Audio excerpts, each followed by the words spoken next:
नमस्कार, स्वागत है साहित्यिक झरोका चैनल पर। आज हम करेंगे कामायनी का चिंता सर्ग। कामायनी जयशंकर प्रसाद की रचना है। तो आइए सबसे पहले इसका परिचय जान लेते हैं। देखिए, कामायनी के परिचय की अगर बात करें तो ये हिंदी भाषा का महाकाव्य है। इसके रचयिता कौन है? जयशंकर प्रसाद जी हैं। और ये आधुनिक छायावाद युग का सर्वोत्तम और प्रतिनिधि हिंदी महाकाव्य है। प्रसाद जी की ये अंतिम काव्य रचना है जिसका समय काल क्या है? 1936, यानी 1936 में ये प्रकाशित हुई। कामायनी छायावादी काव्य कला का सर्वोत्तम प्रतीक माना जा सकता है। चित्तवृत्तियों का कथानक के पात्र के रूप में अवतरण इस महाकाव्य की अन्यतम विशेषता है। चित्तवृत्तियां यानी मन के जो भाव हैं, हृदय के जो भाव हैं, उसकी जो वृत्तियां हैं, उसको पात्रों के रूप में यहाँ पर दिखाया गया है, या उन्हीं को मुख्य पात्र के रूप में लिया गया है। इस महाकाव्य में कुल कितने सर्ग हैं? 15 सर्ग हैं। सबसे पहला सर्ग है चिंता, दूसरा है आशा, तीसरा श्रद्धा, चौथा काम, पांचवा यहाँ वासना है, छठा यहाँ पर लज्जा सर्ग है, सातवें की अगर बात करें तो कर्म है, आठवां ईर्ष्या, नौवां जो सर्ग है ये ईड़ा है, 10वां स्वपन, 11 संघर्ष, 12वां सर्ग निर्वेद है, निर्वेद अर्थात त्याग, 13वां यहाँ पर दर्शन है, 14वां सर्ग जो है वो रहस्य, और 15वां सर्ग क्या है? आनंद सर्ग। आनंद सर्ग की व्याख्या हम कर चुके हैं जो बीए के सिलेबस में शामिल है। यहाँ पर हम चिंता और श्रद्धा तथा लज्जा सर्ग की व्याख्या करेंगे जो कि आपके एमए के सिलेबस में है। आज हम चिंता सर्ग की व्याख्या करेंगे। तो आइए सबसे पहले इसके पात्रों को भी जान लेते हैं। देखिए, पात्रों के स्तर पर यहाँ पर प्रतीकात्मकता रखी गई है। तो सबसे पहले मनु है। मनोमय कोश में स्थित जीव का प्रतीक है। जीव क्या है? जो मनोमय कोश में स्थित होता है वो जीव कौन है? यहाँ पर मनु के रूप में है। दूसरा है श्रद्धा, जो नायिका है यहाँ पर, ये उदात्त भावना की प्रतीक है। ईड़ा तर्क और बुद्धि की प्रतीक है। आकुलित और किलात ये आसुरी वृत्तियों के प्रतीक है, जो बुरी वृत्तियां हैं उनका प्रतीक है। देव यहाँ पर अबाध इंद्रिय भोग के प्रतीक हैं। श्रद्धा का पशु दया, अहिंसा और करुणा का प्रतीक है। वृषभ ये धर्म का प्रतीक है। जो सफेद वृषभ है ये किसका प्रतीक है? धर्म का प्रतीक है। तो आइए अब हम व्याख्या देख लेते हैं चिंता सर्ग की। देखिए, चिंता सर्ग ये आपकी एमए के सिलेबस में है, उसी को ध्यान में रखकर हम यहाँ पर इसकी व्याख्या कर रहे हैं। तो यहाँ सबसे पहले आप अगर देखें तो संदर्भ में बताएंगे कि संदर्भ क्या है।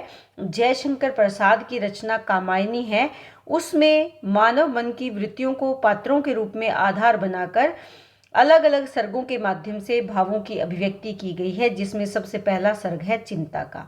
उसके बाद प्रसंग में बताएंगे कि जयशंकर प्रसाद द्वारा रचित जो कामायनी है वो ये जो प्रसंग है ये चिंता सर्ग से लिया गया है, क्योंकि जो कामायनी है ये एक प्रसिद्ध रूपक काव्य है। और इसमें जैसे कि मैंने आपको बताया, मनु मन का प्रतीक है, श्रद्धा हृदय और ईड़ा बुद्धि का। यहाँ पर जो प्रसंग लिया गया है, इस प्रसंग में जब जल प्लावन हुआ था उस समय की स्थिति का वर्णन किया गया है। मनु यहाँ पर नायक के रूप में है, जो प्लावन के पश्चात यहाँ बच गए हैं और उन परिस्थितियों को देख रहे हैं। तो ये सब बातें आप प्रसंग में लिखेंगे। उसके बाद तीसरा पॉइंट आप बनाएंगे व्याख्या का। व्याख्या में जो पंक्तियां आपकी दी गई होंगी उनकी आप व्याख्या करेंगे। तो सबसे पहले क्या है?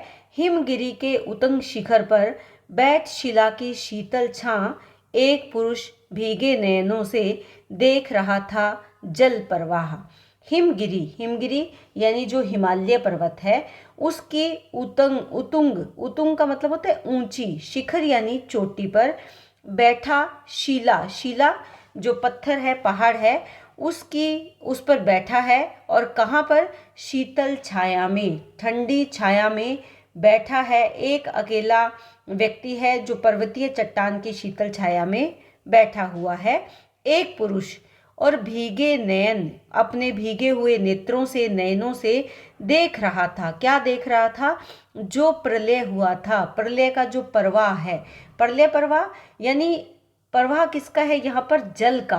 प्रलय के कारण जो जल उमड़ रहा है उसको वो देख रहा है।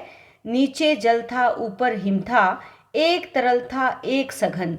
नीचे भी जल है और उसी जल का रूप हिम यानी जो बर्फ है।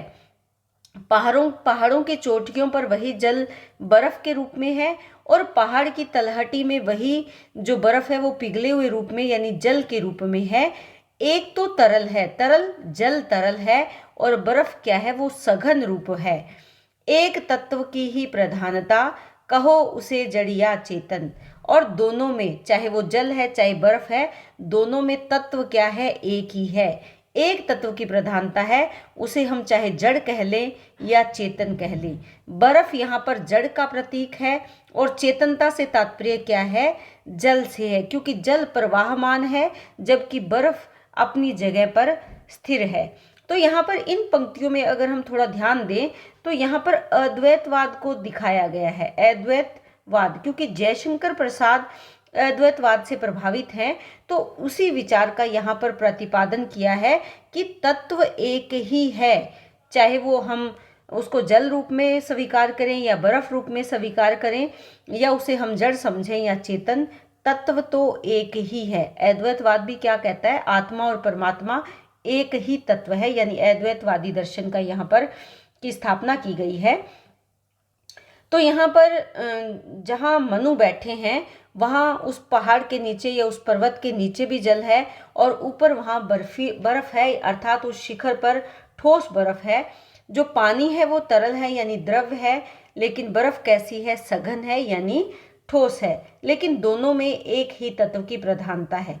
पानी ही जमकर क्या बन जाता है, बर्फ बन जाता है, यानी बर्फ का रूप धारण कर लेता है। अतः पर्वत के शिखर पर हिम और नीचे क्या है, पानी है। पानी के रूप में वो एक ही तत्व है जो सजीव था और बर्फ के रूप में वही तत्व क्या है, जड़ या निर्जीव था, किंतु दोनों का मूल तत्व क्या है, एक ही है। तो यहाँ पर कवि ने प्रलयकालीन प्रकृति का प्रभावशाली तरीके से सुंदर चित्रण किया है। मनु को यहाँ नायक के रूप में प्रस्तुत किया गया है।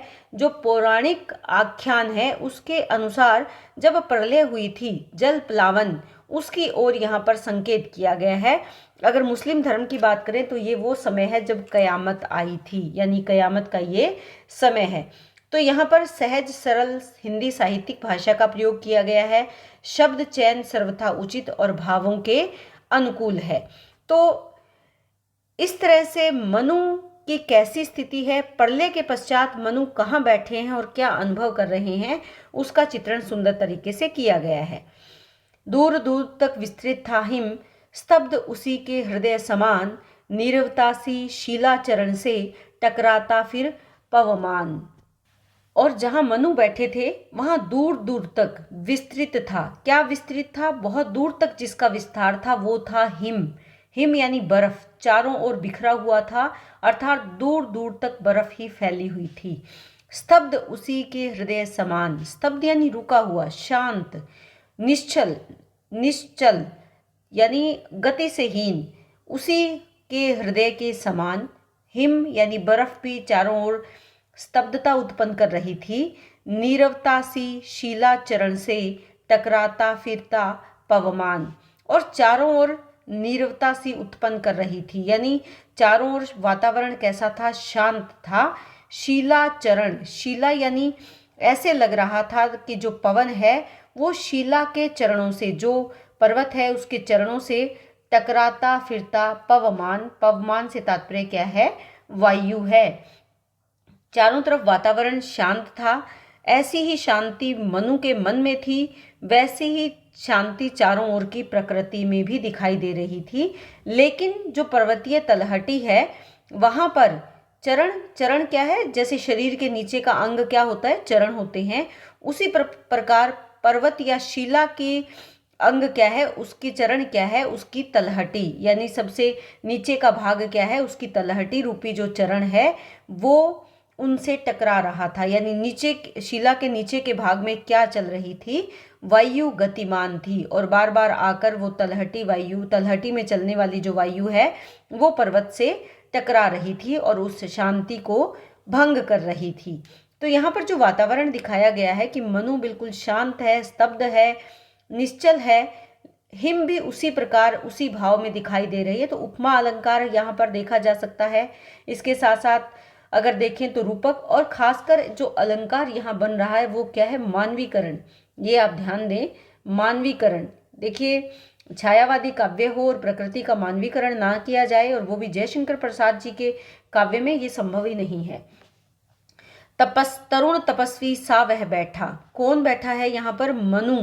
किसके समान, तपस्वी के समान, तरुण तपस्वी सा, फिर से उपमा अलंकार आ रहा है। तरुण यानी युवा तपस्वी के समान वह बैठा था, और कैसे लग रहा था, साधना करता सुर शमशान, जैसे देवताओं के चारों तरफ ऐसे लग रहा था कि मानो वो देवताओं का शमशान बन चुका है, और उस शमशान में मनु एक युवा तपस्वी के समान बैठकर साधना कर रहा है।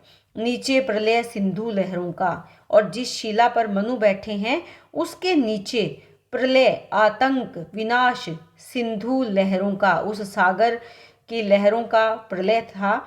होता था सकरुण अवसान, और उस प्रलय में क्या, वो किस में बदल रहा था कि हो रहा था सकरुण, करुणा के सहित, अवसान यानी अंत, अर्थात बहुत ऊंची ऊंची लहरें उठ रही थी, लेकिन उन लहरों की जो समाप्ति है वो करुणा सहित हो रही थी। कवि के कहने का भाव क्या है कि सागर की लहरें ऊंची ऊंची उठने के बाद धीरे धीरे वापस किनारे की ओर लौट रही थी, अर्थात उनका अंत हो रहा था। उसी तपस्वी से लंबे थे देवदारू दो चार खड़े।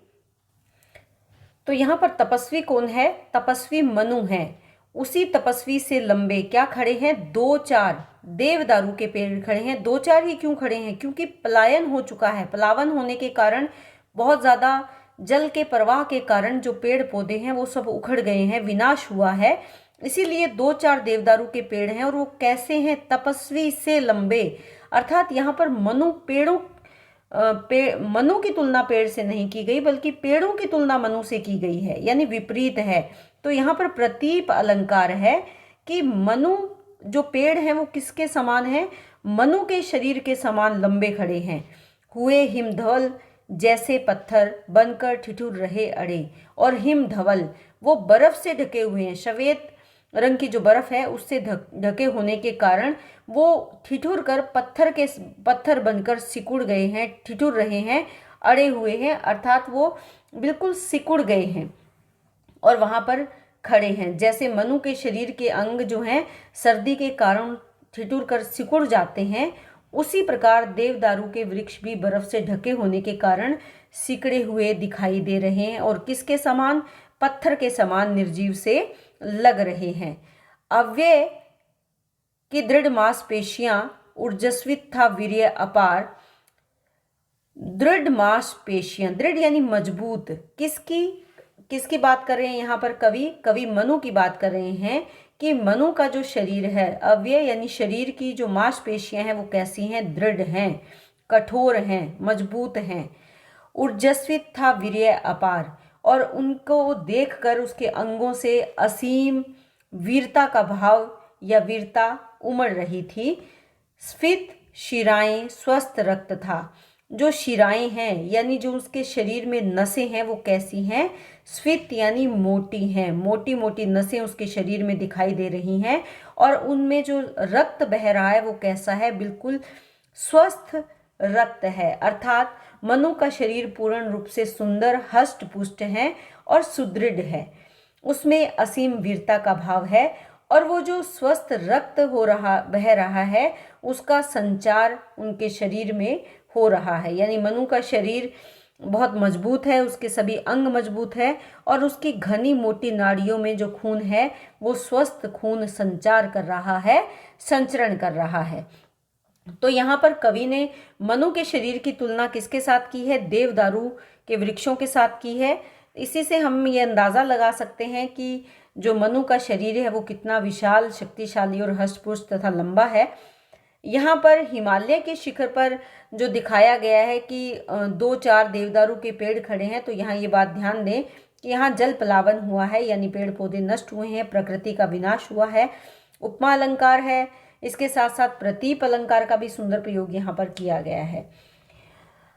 बाद की पंक्तियों में अगर हम देखें तो यहाँ नायक का नक्षिक वर्णन किया गया है। मनु के शरीर के वीर्यता का चित्रण किया गया है, उसकी ओजस्विता का चित्रण यहाँ पर किया गया है। इसके साथ साथ अगर हम देखें तो भाषा का सुंदर प्रयोग है, स्वभावोक्ति अलंकार का प्रयोग किया गया है, खड़ी बोली हिंदी यहाँ भाषा के रूप में ली गई है, शब्द चयन बिल्कुल भावों के अनुकूल है। चिंता कातर बदन हो रहा, पौरुष जिसमें ओत प्रोत, उधर अपेक्षा में यौवन का बहता भीतर मधुमेह स्रोत। यहाँ पर कवि ने मनु के मुख के जो भाव हैं उसका चित्रण किया है कि किस प्रकार वो चिंता से ग्रस्त हैं। चिंता कातर, चिंता के कारण, बदन, बदन क्या है उनका मुख, मुख हो रहा, पौरुष जिसमें ओतप्रोत, चिंता उसके मुख पर दिखाई दे रही है। जो पुरुषता का भाव, पौरुष यानी वीरता का भाव, उस भाव से भरा हुआ जो उनका चेहरा था उस पर अब चिंता का भाव भी दिखाई दे रहा है। उधर उपेक्षा में यौवन, जिस यौवन की परिस्थितियों के कारण उपेक्षा की जा रही थी उसका भीतर ही भीतर मनोभाव, मन ही मन में मधुमेह स्रोत बह रहा था, अर्थात वो भाव उत्पन्न हो रहा था। जो मधुर भावनाएं हैं जो एक युवावस्था में एक युवक के मन में उत्पन्न होती हैं, वो सभी भावनाएं मनु के मन में भी उत्पन्न हो रही थी, लेकिन वो उपेक्षित थी। परंतु उपेक्षित होने के पश्चात भी वो मधुर भावनाएं मन में उत्पन्न हो रही थी या मन में संचरित हो रही थी, लेकिन मनु का उसकी ओर कोई ध्यान नहीं था। तो यहाँ पर मनु के चिंताजन्य जो मुख के भाव हैं उनका चित्रण किया गया है। विरोधाभास अलंकार है, एक तरफ चिंता का भाव है, दूसरी तरफ युवावस्था के प्रेमो भाव या अन्य जो युवक के मन में भाव होते हैं उनका चित्रण किया गया है। बंधी महाबट से नौका थी, बंधी हुई थी, महाबट यानी बहुत बड़े बट वृक्ष के साथ नौका बंधी हुई थी। नौका कौन सी है? जिसमें बैठकर मनु इस प्रलय से बचकर यहाँ हिमालय पर पहुंचे थे। सूखे में अब पड़ी रही, और अब वो नौका कहाँ पर पड़ी है? सूखे स्थान पर। बहुत ज़्यादा जल के कारण जो नौका है वो डगमगा रही थी अब तक, यानी वो हिल रही थी या वो स्थिर नहीं हो पा रही थी, लेकिन अब परिस्थितियाँ बदल रही है, पानी नीचे जा रहा है, जल का स्तर नीचा हो रहा है और इसी कारण वो नौका अब सूखे में पड़ी है, यानी शांत है, स्थिर है। उतर चला था वह जल प्लावन, जो जल का प्रवाह था या जो पानी की बाढ़ थी वो अब उतर चली थी, यानी पानी धीरे धीरे वापस लौट रहा था। और निकलने लगी मही, मही से तात्पर्य क्या है? जो पृथ्वी है वो बाहर निकलने लगी थी, अर्थात पानी वापस लौट रहा था, इसीलिए पृथ्वी अब दिखाई देने लगी थी। तो यहाँ पर प्रसाद जी ने जल का जो प्लावन हुआ उसका बहुत सुंदर तरीके से चित्रण किया है।